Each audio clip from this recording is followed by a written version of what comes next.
Thank you everyone for coming. Hello everyone, and thank you for this kind introduction. And I also want to thank the NPS for this opportunity to share my research with you.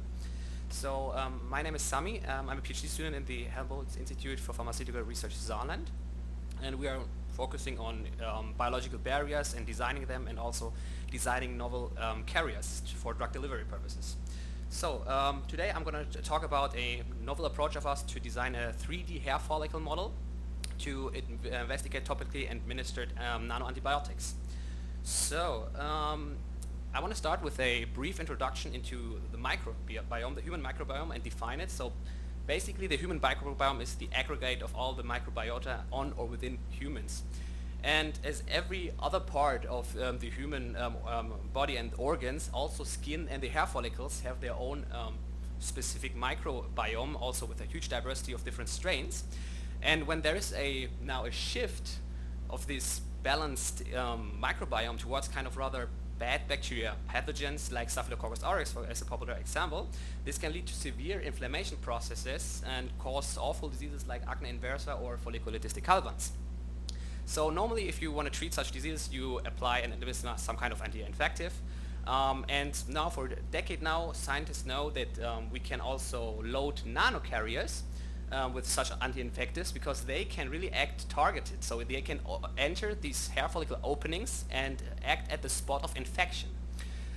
So now, as every other novel infective or formulation, these systems need to be tested on suitable platforms. So due to obvious reasons, we think we might have more, we require novel and more suitable test systems than the common animal experiments.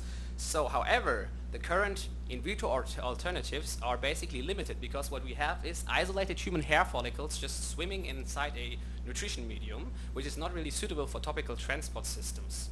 So we came up with the idea now to design a 3D model. And what we do is we basically have isolated hair follicles inside a collagen matrix, and the hair follicles are supplied with medium through a channel down there at the hair bulb. And then this whole scaffold or platform should then be applied to test any novel topical transport systems loaded with anti-infectives. And to do so, what we firstly did is to establish an isolation protocol of these hair follicles from the skin. For that we collaborate with a local cosmetic surgeon, from which we receive abdomen skin and face skin. And what we do in the case of the face skin, what we do is we firstly remove the upper part of the skin, so the epidermis and parts of the dermis, and then we can basically pull out with fine tweezers the hair follicles from the subcutaneous tissue, and we collect them. And then we tried to, first of all, to check whether we can culture these hair follicles in the conventional way, so free floating inside a medium, and the primary readouts for that were basically morphology and the increase in hair length. And what we could see is we could grow the hair follicles over 7 days, where they grow over 1 millimeter within this week. And the morphology stays pretty good until day 7 actually, where we can then see a change in the hair follicle cycle, and we see that the hair fiber starts to detach from the hair bulb. So this is basically the time range in which we can culture it in the conventional method. And now we wanted to replicate this in a 3D way. And for that, we had a protocol, and we used 3D printing technology. What we did is we printed firstly a scaffold made out of PCl, and then in the gap for the channel, we printed a sacrificial bioink. Then we filled up this with collagen, liquid collagen. We inserted the hair follicles inside the collagen until the hair bubble was entering the channel. Then we solidified the collagen and washed away with medium the sacrificial bioink, and we cultured it exactly like that. And the primary readouts were exactly the same again, increase of hair follicle growth. And what we could see here in green is again the conventional free-floating model, and here the purple line is our 3D model. We could see a pretty similar growth behavior. Also what we could see is on day 7 the same trend. Again, the hair follicle cycle seems to change, and the hair fiber seems to detach again from the hair bulb. So we could not prolong the culture, but at least we could generate a model which is pretty similar in the growth behavior. So that was already a success. So now we wanted to make a model which we can cure and treat. So for that we wanted to inflame and infect our model, and what we did is we infected our model with a Staphylococcus aureus strain, by drop infection on top of the hair follicles. We used a GFP strain just to visualize our infection on the hair and inside the hair follicle. And we were first of all curious on how the infection profile looks like. Here in these confocal images, you can see the infection basically is all around the hair follicles, also inside the outer shaft of the hair follicles, but they also seem to go as expected inside the hair follicle openings. That was not always the case. We had some replicas where we could not see that they entered the hair follicle openings, but in over 50% we could see that they also enter the hair follicle openings. So then we wanted to see whether the hair follicle respond to this infection, and the primary readout for that was cytokine release. And we had two conditions again, our conventional model with the hair follicles free floating inside the medium and our 3D model. And after 4 hours, first of all, we saw maybe just a trend, but not really a highly increased release of these cytokines.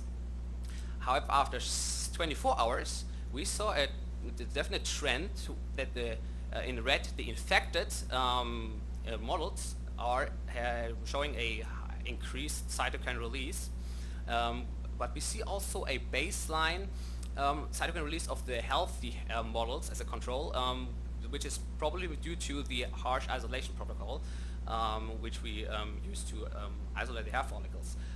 For the TNF-alpha release, we could not really detect it, probably due to a lack of immune cells when we pull out the hair follicles.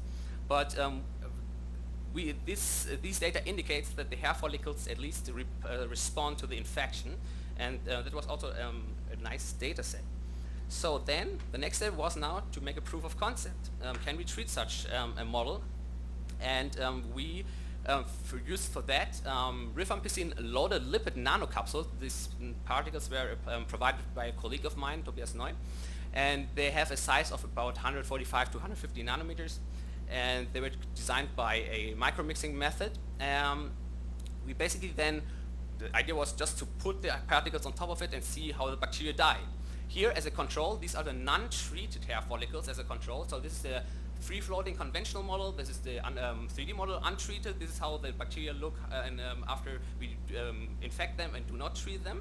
And now, here we see, first of all, the plain capsules, so not loaded with rifampicin, so we still see the bacteria growing around. Here we see now the free drug, not loaded, the free drug rifampicin. We see a trend, okay, the signal of the GPs seems to be reduced, and here, after we load them inside the lipid nanocapsules. And especially here, we see a trend, and we could replicate this in these qualified pictures, in the CSM pictures, that the rifampicin lipid nanocapsules seem to really almost eradicate the bacteria. But to get more convincing data, we went to make quantification out of this. And the primary readout for this was the CFU determination of the bacteria. So we basically pulled out the hair follicles and then determined the CFU inside, so the CFU of the bacteria inside and around the hair follicles. And we saw pretty interesting things. So here again on the left side, the conventional model, and here our 3D model. And what we could see here, first of all, between the free rifampicin and the lipid nanocapsule loaded with the rifampicin, we see no difference. However, in the 3D model, we see that the free rifampicin seem to trend to be less efficient than the loaded capsules. So these data indicate, so as also expected, that the 3D model might be more suitable to test such topical transport systems. I mean, if you imagine the hair follicle in the conventional model is just swimming or at the surface of the well, surrounded by the free rifampicin, which is not really physiological, where you basically put the topical transport system on top of the skin. So that's why this could be a reason why we see a less strong effect of the free rifampicin, but stronger outcome of the loaded nanocapsules, because they might penetrate the hair follicles and also go around the hair follicles and really eradicate the bacteria. So with that I want to already sum up. I was quite quick. We established an isolation protocol for hair follicles. We successfully cultured these hair follicles inside a 3D environment. We infected our model, and we could see a response of the hair follicles. And we tried a first proof of concept, which was with an interesting data set. And now the perspective looks like that we have to optimize a little bit more the model. We want to characterize the basically the profile of the infection a little bit more. Where are the aggregates around the hair follicles? And also characterize the particle deposition, which we had used for the administration, in and around the hair follicles. How much are going inside, how much just around the hair follicles, and then also generate some data of the hair follicle fate after the treatment. So after how are the hair follicles still healthy after they were infected and treated. And this is probably then the final goal someday, to make it as physiological as possible, to add more cell types, immune cells, fibroblasts, keratinocytes, to generate more complexity into the model. And yeah, now I have to acknowledge all my collaborators. I want to especially thank my supervisor, Professor Klaus Michael Lehr, and my mentor, of course. Also, I want to thank Professor Thomas Vogt and my research colleague Sarah Frisch, and all the lab members of ours. Of course, thank you for your attention. And before I'm ready to answer your questions, I want to draw your attention one last time to a conference which my institute hosts in this summer. This is the ISAM, which is a little bit more focused on lung-related topics and aerosols, but also MPS for lungs. So if you're interested, we would like you to join and invite into this conference. And now, if you have any questions left, don't hesitate to ask.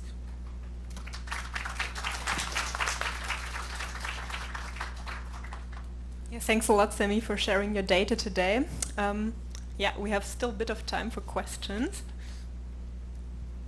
Thanks for the talk and interesting device. I'm curious, I know the susceptibility to infection for skin infection or hair infection largely is based on the person's healthy microbiota. Have you characterized at all if that is retained from your isolation method, or thought about introducing a person's microbiota to the collagen layer or something like that? So to guarantee that we have just our own Staphylococcus aureus infection there, we basically transported the skin inside an antibiotic to kill really all the microbiome before, and then that no other strain is disturbing our measurements. However, yeah, for future perspective, it would be much more interesting to have the whole entire microbiome of the patients there, and to see how that will have any effect in the data set. But absolutely true. Yeah. Thanks. You're welcome. Any other questions from the audience? Maybe one question also from my side regarding the throughput and scalability of your assay. What do you think, what could be done in the future if this would be applied? Yes, so currently we have basically per model 3 hair follicles, and we print them into 6 well plates. So still you have basically then 3 times 6 hair follicles, but there's space for much more hair follicles inside the model. So I would suggest to even make 10 hair follicles inside it and even more. So I think since hair follicles are pretty small in the length, you can make this more high throughput someday. Yeah. But for the generation of the data, we thought with 3 hair follicles it would be a good start. Okay, have you ever thought about like using iPSC-derived hair follicles or going into this direction? Not yet. So the thing is, I know there is a Nature paper a couple of years long. What they did is they seeded stem cells of hair follicles inside a matrix and waited until a hair follicle fiber was formed. But this took weeks. It's time-consuming. And much more complex, so we thought this can be much more faster. We basically just isolate the hair follicles and have it ready after 1 day. Yeah. That's the difference. But yeah, this is another approach. Yes, many thanks, Samy. Any other questions? If not, I would again like to thank you and also all the other speakers of today. Thank you for having me.